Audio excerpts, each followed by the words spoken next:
Hey guys, I hope you had a wonderful holiday season.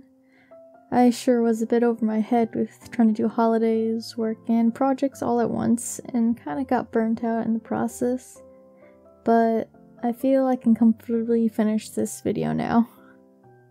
So, let me introduce you to PetalClan, the well-developed and depressed. I was pleasantly surprised by how few cats there were in this clan, and decided that would be the lore, especially since the other two clans I have are kind of large.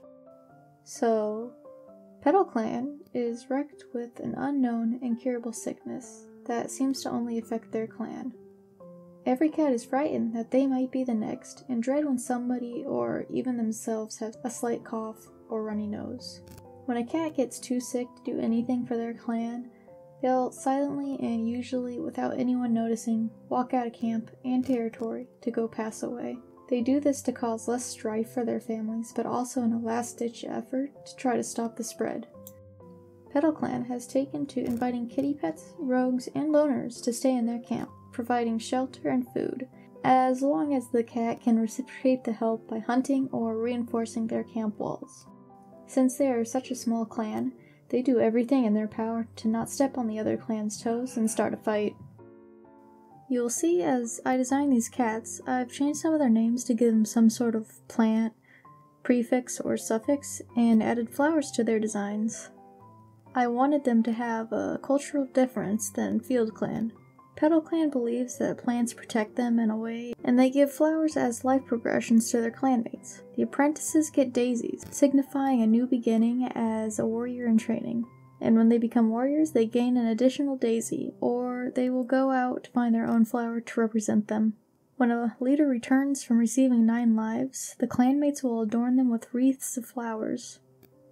Giving a kit a name with part of a plant in it is like a superstition that they might live a long and hopeful life. They live in a very stressed here and now way, knowing one day someone they love may not be there tomorrow, and want to spend every moment making each other feel special. And on that cheery note, let's talk about Crowstar, PetalClan's leader. Crowstar was not born in PetalClan, but was brought as a very young kid. She was raised by 2 medicine cats who both passed away, one before she was 3 moons and the other after she received her warrior name, Crowpetal. She was very protective of her clanmates at a young age and would fight tooth and claw to protect any of them. She took on herb gathering, patrolling, hunting, anything to make sure the clan that took her in survived. This had made her an ideal candidate for deputy by the previous leader, Beastar, and she took her job very seriously. However, she noticed changes happening with the new clanmates. Loners and the young apprentices were too scared to go out hunting with their clanmates until she expressed her concern with Beastar. Beastar admitted to raiding 2-leg homes and loner nests and forcing the cats to stay and live life as a clan cat or risk death. She said it was to keep their clan large and no longer a cowardly threat. Crowpetal was understandably horrified and wanted her leader to stop threatening the cats who may not wanted to stay. And Beastar took this as a challenge, attacking Crowpetal. They fought ruthlessly in camp, and Crowpetal killed her leader, but not before Beastar clawed at her neck. PetalClan had hurriedly taken her to the Sunstone to receive 9 lives. She was revived there, and received her leader named Crowstar. However, she only had 8 lives left, as 1 life was used to save her. Due to the damages of her neck, she couldn't speak as her vocal cords were ripped, and her wounds were too severe for a full recovery. She was worried that this would affect her leadership, but her clanmates helped with creating a sign language type system for her to communicate with them. She of course needed help with gatherings, and that's where her mate and deputy comes in. Oh, Asphodel Whisker. I wanted him to be a tall, lanky cat, but I really hated how he looked, so I redrew him later. I blame it on me being sick when I drew him, but I drew 3 other cats, and I liked how they looked, so I have no excuse. Asphodel is Crowstar's deputy and mate. However, he's really not cut out to be deputy. He was always a very nervous Tom growing up, and found solace in Crowpetal's bravery and confidence. They became very close, and became mates after she was deputy. When the fight broke out with Beastar, he was the first to her side. His only deep regret was not thinking to take her to the Sunstone before his clanmates. He helped her with telling the loners and kitty pets who didn't want to stay in PetalClan that they were free to leave, and spoke with her guidance at gatherings. He told her that when the time comes, she must choose a new deputy because he couldn't lead PetalClan, and she regretfully agreed. He was, however, cut out to be a nursery king with their only daughter, Orchid Paw, and doted on her every need as she grew up. He was so worried when she was born, he really wanted to give her a special name so that she could live a long and beautiful life. Crowstar thought he was being silly, but agreed to name her something special. He ended up mentoring her, and they butt heads a lot. Orchid Paw has a different idea of what she wants to learn, and Asphodel Whisker cannot will himself to allow such things. The medicine cat of PetalClan is Witchenleaf. She is Heatherclaw's daughter and a devout medicine cat. She's very in tune to the spiritual nature of her ancestors in SunClan, and is very knowledgeable in herbs and prophecy. She is on a journey to find a cure to stop this unknown plague on her clan, and will take frequent trips to the Sunstone to communicate with her ancestors. However, they do not have much to say. She stays hopeful, though, and feels soon she may get a sign she's asking for. Despite being young, her clanmates worry about if she gets sick, as medicine cats have died prematurely due to curing their clan. But Witchenleaf isn't too worried. She has been the longest living medicine cat in PetalClan without an apprentice so far. I originally didn't think she'd be a good candidate to be a protagonist, but as I developed her, I was invested in her bubbly spirit and determination to find a cure for her clanmates. I thought it'd be a shame if her search led her away from her clan, leaving them without a healer. Her flower is a clover flower, which represents luck and wards off curses. I wonder if that's significant. She always thought her father was somebody who died before she was born, and it caused her mom too much grief to talk about him, so she never asked much about him. She's happy that her mom hasn't gotten sick yet, and is still there for her though. She was originally a mackerel tabby, but I realized her mom is a spotted tabby, and quickly fixed that after the recording. Hey, so I'm back. I didn't realize I never finished this piece, and ended the recording halfway through the lining phase. I only caught it now. Nightthroat is our first warrior. Unfortunately, he is terribly sick and won't live very long. So far, he still has the strength to hunt, but he isn't very optimistic and spends most of his days staring at the entrance to camp, wondering when he should leave. He's the only PetalClan-born warrior at this time and has been working hard to provide food and safety to his mate, Pochard Flower. He doesn't see her much except to share a sad smile across the camp and hopes that staying away from her will protect her unborn kits. He prays that he can still see them at least once when they're born. He previously mentored Blackpelt and is proud to see his former apprentice training the next generation.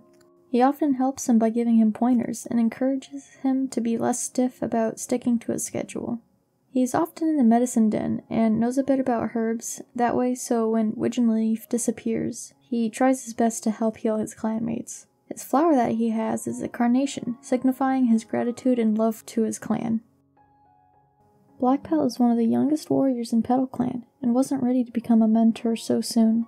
He was brought into PetalClan as a young kid with his parents. However, they passed away almost as soon as they got there. He didn't want to leave them buried there, so he stayed, and as he got older, he trained hard to be able to live a long and good life. He sees Nightthroat as a father figure, and looks up to his former mentor. But now since he's sick, he can only hope that he'll say goodbye to him when he goes. Blackpelt has been thinking about getting a carnation to remember Nightthroat, but is too embarrassed to talk about it with his fellow warrior Firenose. He has a little bit of a crush on Firenose, and hopes she'll reciprocate his feelings one day. Blackpelt is training Daffodil Paw, and she gives him a hard time, but he doesn't want to give up on her. He believes she'll make a fantastic warrior one day. He's just a little nervous boy. In regards to age, he and Firenose are about 14 moons. They were just made warriors. Firenose was originally a red mackerel tabby, but I want to draw her as a flame point. I don't see enough pale cats and thought this was a good compromise. Firenose was a kitty pet before joining the clan and took to clan life like a duck to water. She trained hard and learned fast and was so ready to become a warrior. She's a very observant cat and could sense when something was off just by the vibes. She stayed in PetalClan because it felt more of a family than her two legs. She had two siblings in the two legs house, and she does feel guilty about leaving them, but they chose to stay there.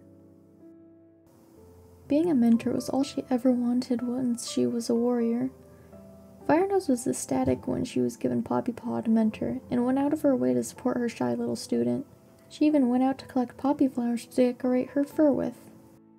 She knows hunting and gathering are the most important skills for her clan, but she really wanted to make sure Poppy Paw could defend herself properly in case there's a fox or a cat tries to attack her. She has concerns about the other clans, and the growing stench of intruders on their territory only grows her concerns. She originally had green eyes, and I wanted to keep that part of her original design, but it just looked too weird for her and went with a pale blue, like other flampoint cats. It turned out really pretty, and I'm overall very pleased with her design. I had originally planned to have Orchid Paw be a little sassy girl, but I decided later that she's better than that. She does start a little entitled. She is the daughter of the leader and deputy after all, but does develop more. She finds the little tasks like gathering herbs and hunting boring, and goes off on her own a lot to find something interesting to do. This scares Asphodel Whisker and Crowstar so much until she shows up. On one of her outings, she finds a previous clan member, Yarrow Breath, on her final day, and stays with her until she passes. She never really knew the elderly she-cat, being just a kit when she watched her leave, but being with her shook something inside Orchid Paw, and she felt that there was something she needed to do. Although Widgeonleaf is the one to find a cure, Orchid Paw stumbles onto a different mystery, as she has been finding half-eaten prey on PetalClan territory. However, whenever she brings it up, her parents brush it aside nervously. She knows it's because they don't want to start a fight with the other clans, but she doesn't think ignoring it will make the problem go away. She begins to join Poppy Paw in her battle training, saying it's to prepare. I like to think her entitled personality begins to form into a theatrical one. She finds being a little dramatic with her answers fun and wants to come up with goofier ways to tell somebody what she's up to. Just like Widgeonleaf, she's also a surprising favorite, and might be a side protagonist in the story.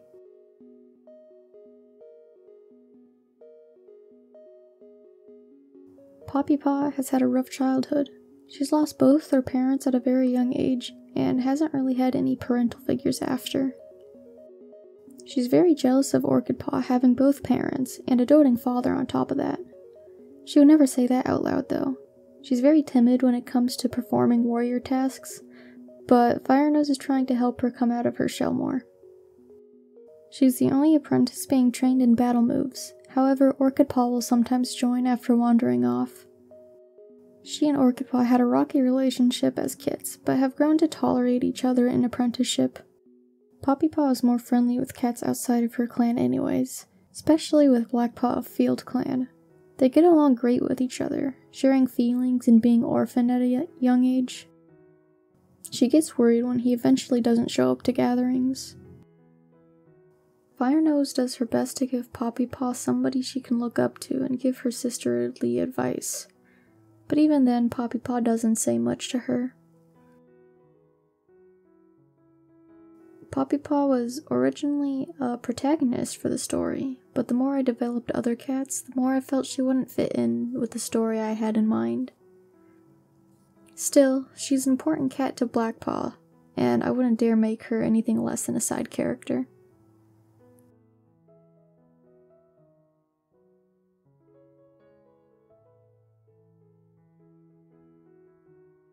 Poor Daffodil Paw is what drives Widgeonleaf to go out to find a cure. She got sick rapidly, but is staying stable, probably out of spite. She's a very angry young cat who doesn't see a future for herself anymore, and is angry that she has to suffer so young. But Black Paw believes she has a future, and keeps trying to train her in hunting, but she is stubborn in her mindset. She has gone out multiple times to die by herself, as she's seen other clanmates do, but Black Paw always finds her and brings her back home.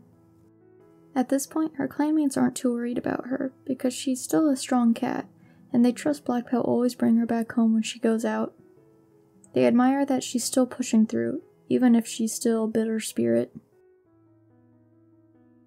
She feels a lot of worry when Widgeonleaf disappears, and tries to help out in the medicine den with Nightthroat, as they're the only cats who see her often enough to know something about herbs.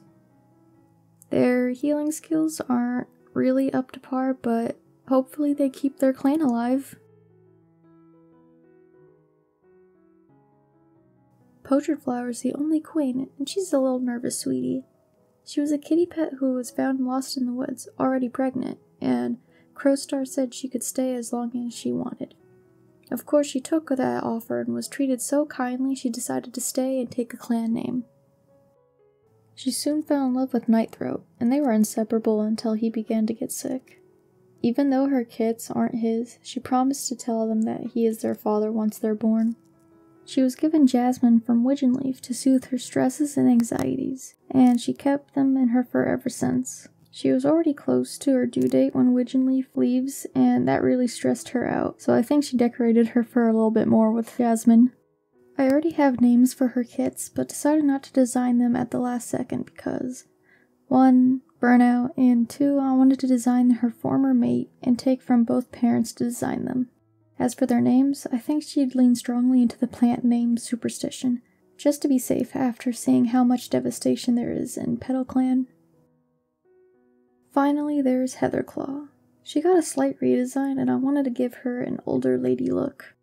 Being the only elder in PetalClan, she's glad to be given some freedom. It helps her sneak out of camp to see her mate Falconface. She's the only cat in the clan to be there when Beastar was made leader, and helped in bringing Crowstar to the Sunstone. She's lucky to not have gotten sick yet, but is helping Poacher Flower with her pregnancy, and goes out to gather herbs like the apprentices. She grows extremely worried over her daughter leaving, but feels that she'll come back when she needs to. She hasn't told Falconface who their daughter is, but he puts 2 and 2 together soon enough. Heatherclaw tells Crowstar they should do more patrolling and guarding of their territory, especially with kits being born any day now, and sick cats who are staying in camp. Heatherclaw worries that being so focused on healing and hunting will harm her clan rather than do good. She cares deeply for the young generation, as new life is both hopeful and saddening to PetalClan. But she stays positive that young life will push PetalClan back to being a large and joyous clan. And that is the entirety of PetalClan. I'm glad I could get this done, so I can start newer, long-term projects. I have one more clan for the story, but I think I'm going to take a little bit of a break from drawing a bunch of cats. Please subscribe for more content and comment below what your favorite flower or plant is. Researching these things and their symbolisms was my favorite part of designing PetalClan. Well, that's it for me. I'm hopping out. Goodbye, everybody!